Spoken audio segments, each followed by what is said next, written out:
அஸ்ஸலாமு அலைக்கும் வலைக்கும் அஸ்ஸலாம் வரஹ்மத்துல்லாஹி வபரகாத்துஹு. அமீர் நாசருத்தீன் சாபுக்தீன் என்ற துருக்கியர் ஆப்கானிஸ்தானில் ஒரு பலமான ஆட்சியை கஜினி என்ற நகரில் அமைத்து ஆட்சி புரிந்து வந்தார். கஜினியின் எல்லை மிகவும் குறுகியதாக இருந்தது. அது திருப்தி அடையாது சாபுக்தீன் தஸ்தார், பஸ்த், பெசாவர், சீஸ்தான் பகுதிகளையும் தனது ஆட்சிக்குள் கொண்டு வந்தார். அமீர் நாசருத்தீன் சாபுக்தீன் ஆப்கானில் வெற்றி மேல் வெற்றி அடைந்து ஒரு பெரிய ராஜ்யத்தை உருவாக்கிய போது இந்தியாவில் பஞ்சாப் மன்னன் ஜெயபாலின் ஆட்சி மிகவும் வலுவாகவும் பெரும் நிலப்பரப்பை உள்ளடக்கியதாகவும் இருந்தது.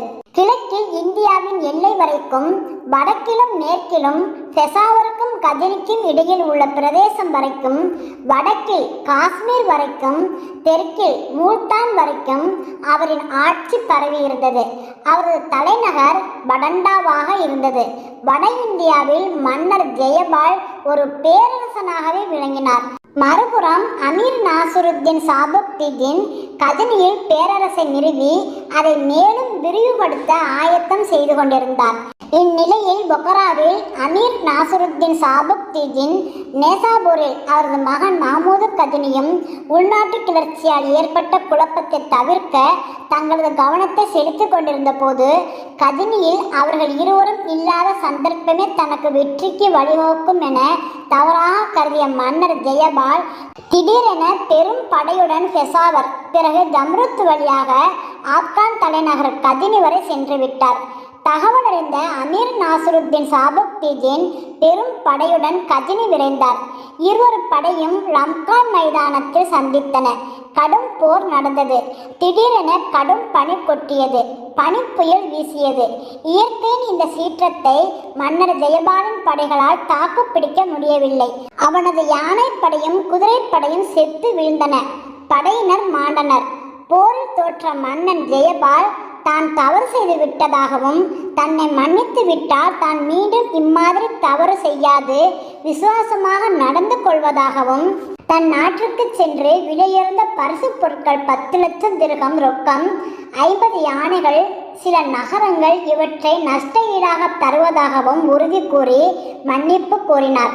ஆனால் மன்னர் ஜெயபால் தான் சொன்னபடி நடக்கவில்லை. தோல்வி கண்டு நாடு திரும்பிய மன்னர் ஜெயபால் தனது அண்டை நாடுகளில் ஆட்சி செய்த இந்து மன்னர்களுக்கெல்லாம் கடிதம் எழுதினார்.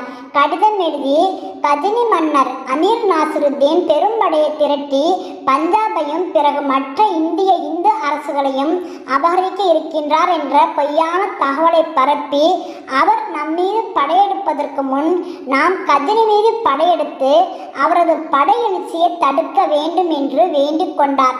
இதை கண்ட டெல்லி, அஜ்மீர், கன்னௌஜ், குஜராத் போன்ற நாட்டு மன்னர்களுக்கெல்லாம் பெரும்படையை திரட்டி பெரும் பொருளுடன் ஜெயபாலுக்கு அனுப்பி வைத்தார். பெரும் படையுடன் சிந்து நதியை கடந்து கஜினியை நோக்கி ஜெயபால் விரைந்தார். மீண்டும் ரம்கான் என்ற இடத்தில் இரு படைகளும் மோதின. மன்னர் ஜெயபாலின் படையில் 3 லட்சம் வீரர்களும் முஸ்லிம் படையில் 60,000 வீரர்களும் இருந்தனர். கடும் போரில் மீண்டும் ஒரு முறை ஜெயபால் தோற்கடிக்கப்பட்டார். இயற்கை அமீர் நாசருத்தீனுக்கு கை கொடுத்தது. பனிப்புயலும் சூறாவளியும் ஜெயபாலின் படைகளை அழித்தன.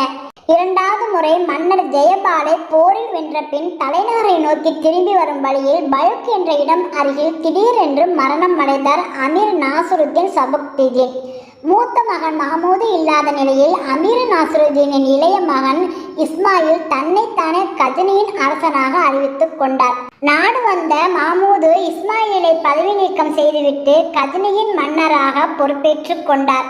ஹிஜ்ரி 387 கிபி 997 ஆட்சி பொறுப்புக்கு வந்த மன்னர் மஹமூது மாபெரும் படைத்தளபதியாக, மிக பெரிய கல்வியாளராக, ராஜதந்திரியாக, கவிஞராக, கற்றோரை நேசிப்பவராக வரலாற்று ஆசிரியர்களால் சிறப்பித்து போற்றப்படுகின்றார். இவர் பொறுப்புக்கு வந்தவுடனே காஸ்கரில் ஏல்கான்களுடைய நாடு சாமான்யா, தேடனிகளுடைய நிலப்பரப்பு, தபரிஸ்தானில் தியாதிகளுடைய ஆட்சி, கிழக்கில் கோரிகளுடைய பிரதேசம், மூல்தானிலும் சிந்து பகுதிகளிலும் காணப்பட்ட சிறு குறு மன்னர்களின் பகுதிகள் அனைத்தையும் அழித்துவிட்டு மஹமூது பேரரசை அமைத்தார். இவற்றை கண்டு மன்னர் ஜெயபால் மிகவும் அஞ்சினார். அவருடைய பக்கத்து நாடுகளில் ஆண்ட இந்து மன்னர்கள் மஹமூதுவின் அடுத்த இலக்கு தங்கள் நாடாக இருக்குமோ என ஐயம் கொண்டனர். எனவே மஹமூது தங்கள் மீது படையெடுப்பதற்கு முன்னால் தாங்களே கஜினி மீது படையெடுத்து மஹமூதை ஒழித்து கட்ட புறப்பட்டனர். மன்னர் ஜெயபாலின் படைகள் சிந்து நதியை கடந்து விட்டதை அறிந்து கொண்ட மஹமூது கஜினி தனது படையுடன் எதிர்கொண்டார். 3ஆம் முறையும் ஜெயபாலுக்கு தோல்வி. 3 முறை போரில் தோற்றுப்போன மன்னர் ஜெயபால் அக்கால வழக்கப்படி தீ வளர்த்து அதில் குதித்து தற்கொலை செய்து கொண்டார்.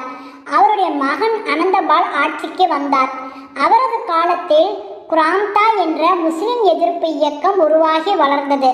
தாங்களும் முஸ்லிம்கள் என கூறிக்கொண்டாலும் இஸ்லாத்தின் 5 கடமைகள் மீது நம்பிக்கை அற்றவர்களாகவும் ஹஜ் பயணம் செய்பவர்களுக்கு தொல்லை தருபவர்களாகவும் அவர்கள் வளர்ந்து வந்தனர். அவர்களை ஒழித்து கட்ட மஹமூது கஜினி போர் தொடுத்தார். போரில் தோற்ற அவ்வியக்கத்தினர் மூல்தான் நகருக்கு தப்பி ஓடினர். எனவே மூல்தான் மீது படையெடுக்க மன்னர் அனந்தபாலுடன் தொடர்பு கொண்டார் கஜினி மஹமூது. ஆனால் அனந்தபால் கஜினி முகமதின் வேண்டுகோளை நிராகரித்து விட்டார். எனவேதான் இந்தியா மீது மன்னர் மஹமூது கஜினி படையெடுக்க வேண்டியதாயிற்று.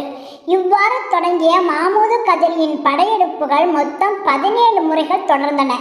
ஒவ்வொரு முறையும் பெரும் பொருள்களுடனும் அணிமணி ஆபரணங்களுடனும் வைரங்களுடனும் தன் நாட்டிற்கு திரும்பினார். இவரது படையெடுப்புகளில் சோமநாதபுர படையெடுப்பு குறிப்பிடத்தக்கது. அக்கோயில் பூசாரிகள் மிக பெரிய பொக்கிஷம் இருக்கும் இடத்தை காட்டுவதாகவும் அவற்றை எடுத்துக்கொள்ளலாம் என்றும் கேட்டுக்கொண்டார்கள். அவர்கள் காட்டிய இடத்தில் குவியல் குவியலாக தங்க ஆபரணங்களும் பொற்காசுகளும் வைர வைடூரியங்களும் இருந்தன. இதற்கு முன் தன் வாழ்நாளில் இது போன்ற பொக்கிஷத்தை காணாத மஹமூது கஜினி அவற்றை மூட்டைகளாக கட்டி ஒட்டகங்கள் மூலம் கஜினிக்கு அனுப்பி வைத்தார். கஜினியில் இப்பொருள்களை கொண்டு மிக பெரிய கல்லூரி, நூலகம் ஆகியவற்றை அமைத்தார். அரிய நூல்களை சேகரித்து வைத்தார். மாணவர்களுக்கு கல்வி உதவித் தொகைகளை வழங்கினார். சிந்துவில் அரேபியர்களின் ஆட்சி கலகலத்தது.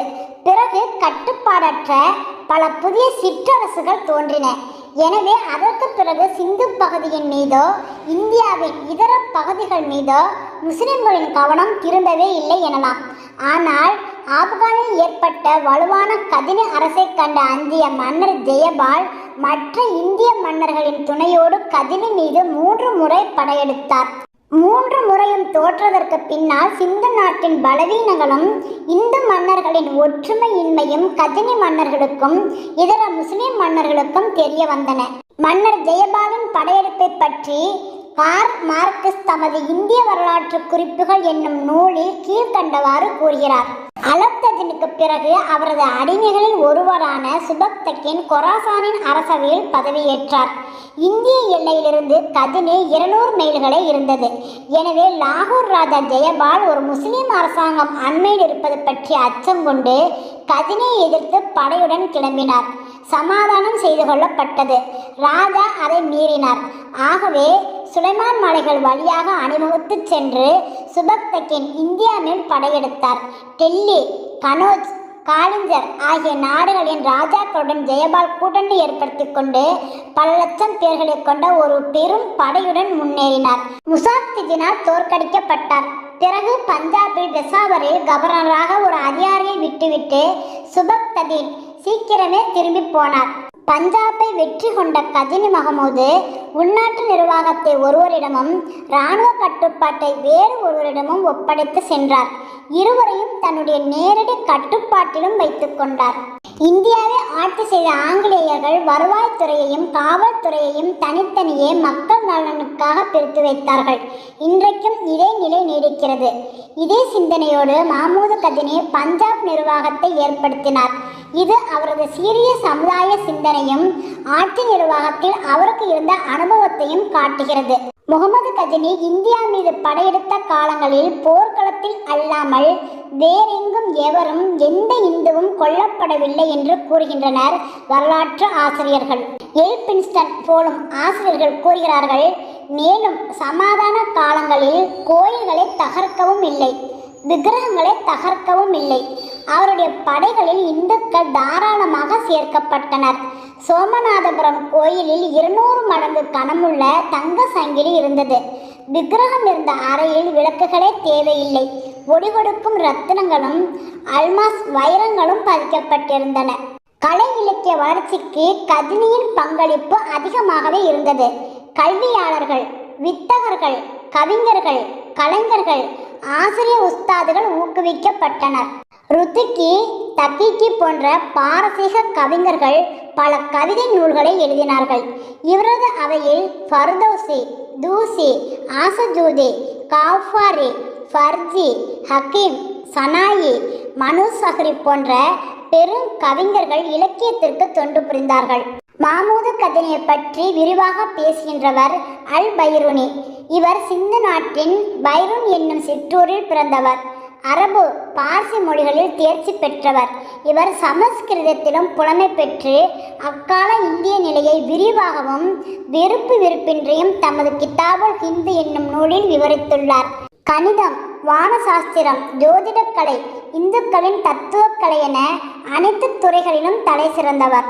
அவர் கஜினியின் படையெடுப்பை குறித்து அற்புதமான சுரண்டல் என எழுதுகிறார். அப்போது இந்துக்கள் அழுக்கு துகள்களைப் போலவும் மக்கள் வாயிலிருந்து வரும் பழங்களைப் போலவும் எங்கும் சிதறி போனார்கள் என்கிறார். மாமூது கஜினியின் தர்பார் அக்காலத்தில் வெகு சிறப்புள்ளதாக அமைந்திருந்தது. அரசவைக்கு போகும் வழியில் 2000 அடிமைகள் விலை உயர்ந்த ஆடைகள் அணிந்து வரிசையாக நிற்பார்கள். அவர்களை கடந்து சென்றால் 500 சொந்த அடிமைகளின் வரிசை இருக்கும். அவர்கள் இடுப்பில் கட்டிய தோள்பட்டைகளில் வைரங்கள் பதிக்கப்பட்டிருந்தன. சுல்தானுடைய சிம்மாசனத்தை சுற்றி மந்திரி பிரதானிகளும் செயலாளர்களும் உரையில் இடப்பட்ட வாட்களை தொட்டுக்கொண்டு தயாராக நிற்பார்கள். வெளியே மைதானத்தில் 700 யானைகள் மலைகளை போன்ற ஆடி அசைந்து கொண்டிருக்கும். அவற்றின் ஜூடுகளிலும் முகப்பட்டாக்களிலும் உயர்ந்த ஆயுதங்கள் வைக்கப்பட்டிருந்தன. மேலும் மைதானத்தில் காலாட்படைகளும் குதிரைப்படையும் வாட்களை உருவிக்கொண்டும் ஈட்டிகளை பிடித்து கொண்டும் நின்று கொண்டிருந்தன. விருந்தினர் மாளிகை நவரத்தினங்களின் ஒளியால் பிரகாசமாக நிறைந்திருந்தது. அங்கிருந்த மாட்சியை கண்டு மக்கள் வியப்புற்றனர். ஈரான் சக்கரவர்த்திகளும் ரோம சக்கரவர்த்திகளும் அரபு நாட்டு மன்னர்களும் இந்திய ராஜாக்களும் இத்தகைய சிறப்புள்ள தர்பார் நடத்தவில்லை என்று பேசிக்கொண்டார்கள். இவ்வாறு சிறப்பாக ஆட்சி செய்த கஜினி மாமூது கிஜ்ரி 429 கிபி 1030 நோய்வாய்ப்பட்டு தமது 63வது வயதில் மரணமடைந்தார். இவரது மரணத்திற்கு பிறகு இவர் ஆட்சியின் கீழிருந்த இந்திய பிரதேசங்கள் சுதந்திரம் அடைந்தன. இதனால் கொந்தளிப்பும் உட்பூசலும் கலவரங்களும் ஏற்பட்டு குரு மன்னர்கள் வழக்கம்போல் ஒருவரை ஒருவர் தாக்க முற்பட்டனர். வரலாற்றை அவர்கள் கற்க மறுத்தனர். இறைவனுக்கு அஞ்சுவோம், இறைவனின் கட்டளைக்கு கீழ்ப்படிவோம். அல்ஹம்துலில்லாஹ்.